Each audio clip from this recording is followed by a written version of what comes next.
Today's video is sponsored by Faithful Counseling, an online Christian counseling platform. I will tell you about them in a minute. Welcome back to another episode of Life Advice You Don't Hear in Church. My name's Tiffany Dawn, and hit subscribe to see more videos like this.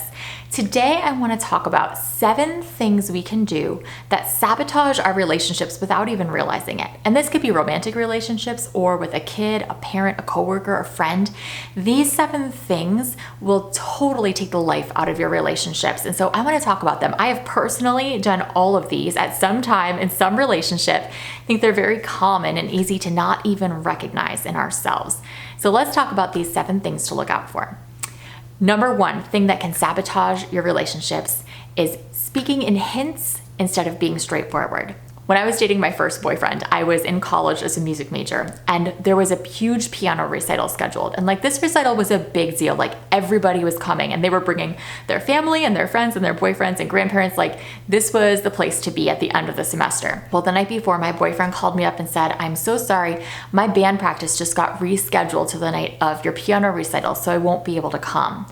And I just said, okay, and I hung up the phone. Then I turned to my dad and said, if he doesn't show up to my piano recital, we're done. And my dad was like, does he know that? And I was like, he can figure that out. My dad's like, no, he can't. But it was this idea that he loves me. He should be able to figure out what I want and what I need. I shouldn't have to tell him if he really loves me and knows me.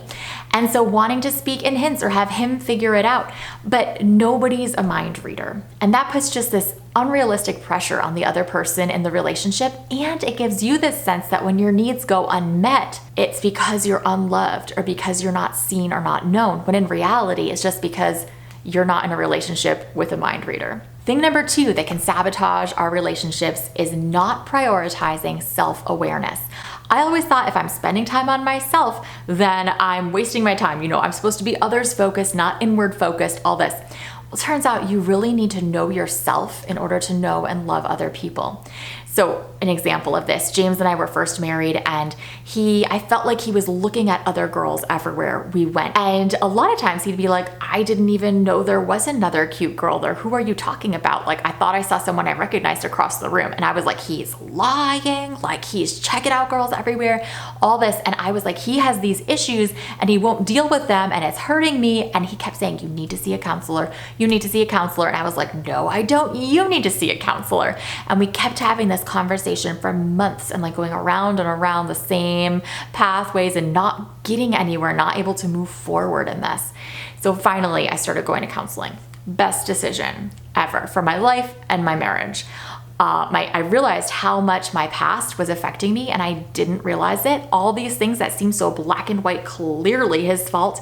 I saw, there's areas he can change and improve, and he's happy to do that because he loves me. But also there's stuff in my life that I'm being triggered, and this stuff is coming up again, things I thought I worked through. And really that deepening my self-awareness made such a difference in my marriage. So there's 2 ways I'd recommend that you deepen your self-awareness. The first is counseling. My goodness, what a game changer. That's why Faithful Counseling is sponsoring this video. If you're looking for a counselor but you don't know where to go, check out the link down in my description. Faithful Counseling hooks you up with a counselor. You can be anywhere in the world because it's all online. And all the counselors are Christian, but they're also certified, experienced, professional therapists. So you can choose how involved you want faith in your sessions, from keep it strictly clinical, which is what I wanted. I wanted someone who got my faith but also kept it clinical, all the way to keep my faith very involved and even pray with me in my sessions. You can kind of choose where you want to be on that range. So check out the link in my bio and use code Tiffany10 for 10% off your first month with them. So that's the first way to deepen self-awareness. The second way to deepen self-awareness is learning about the Enneagram. The book, The Road Back to You, was so helpful for me to understand myself and James better. Learning about our personalities, our basic struggles, our basic successes really helped us understand each other better. So prioritize self-awareness. The third thing that we can do to sabotage our relationships is always trying to be right. This is something I struggle with. I remember having this argument, discussion, whatever you want to call it, with James, where I wanted to keep the gate at the top of the stairs closed because I was worried that our kids might climb out of their cribs, which they had never done before, in the middle of the night and fall down the stairs. And James was like, sweetie, this is so unrealistic. I want to keep the gate open at night. And for the longest time, it was like I was just focused on proving that I was right. And I wasn't listening to what he was saying. I was just focused on being right. Like, no, it needs to be closed. Do you not care about our children? I just want to sleep better at night. Can't you just do this for me?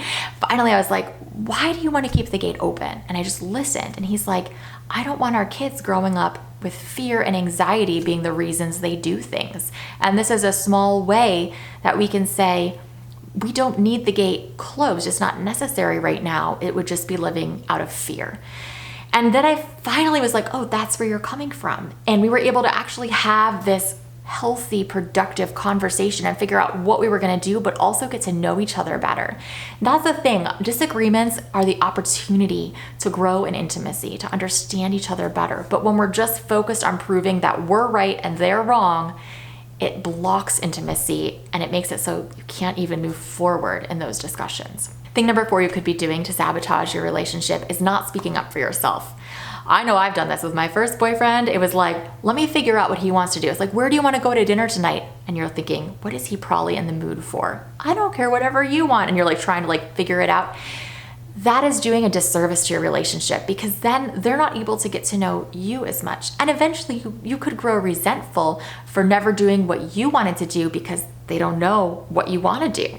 So being honest, speaking up for yourself, that doesn't mean you have to be rigid or inflexible, but just being able to say what you need and what you want, that grows a healthy relationship. Way number 5 that you could sabotage your relationship without realizing it is keeping your relationship 100% private, where you're not being honest about your relationship with anybody else. I remember, again, that first relationship, I didn't want to tell people too much about the relationship because I was afraid that they'd be like, that's a warning sign, that's a red flag, like, whoa, slow down here. And so I just told the good things. I didn't want anyone to see the bad parts that were honestly really bad. And I've learned that it's much healthier to have a few trusted, safe people where you can share the hard stuff you're going through in your relationship. James and I both have friends like that. When I was going through some big faith questions a few years ago, he had one of his friends who's a missionary in Spain, and he'd call his friend and be like, I don't know what to think about this. Tiffany's kind of freaking me out. Like, how do I work through this?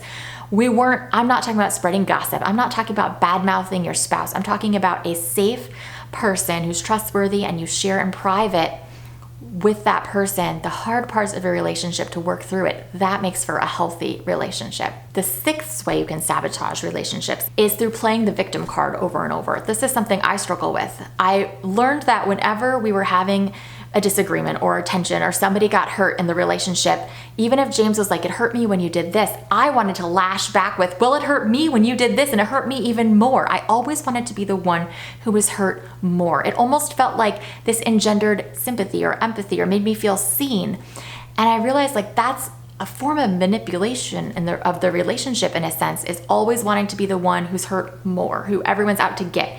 Now, I'm not saying that you shouldn't talk about the hard stuff in life, or when you feel hurt, you should talk about those things. You should be honest, but trying to engender that response or feeling like when you're on the defensive, your go-to is to play the victim card, that is an unhealthy way to approach relationships. And the last way that we can sabotage relationships is taking jabs at each other, especially in public, and especially if it makes us seem funny but puts the other person down. This can seem so almost innocent, or just like you almost don't notice it's there or realize it's happening. But when you're putting yourself up and putting the other down, that's creating this uneven dynamic in the relationship. It's like a power dynamic, and it makes the other person not feel as safe with you. I remember meeting this one couple.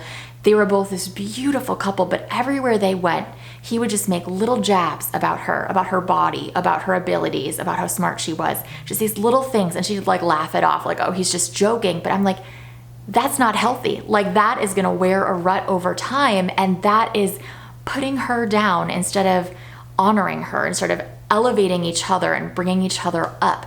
So I hope this can help, and comment below. I want to hear, have you seen these in your life like I have? Or what would you add to this list of ways we can sabotage relationships without even realizing it? I'll see you guys in the comments, and I'll see you next week. Love you guys. Bye.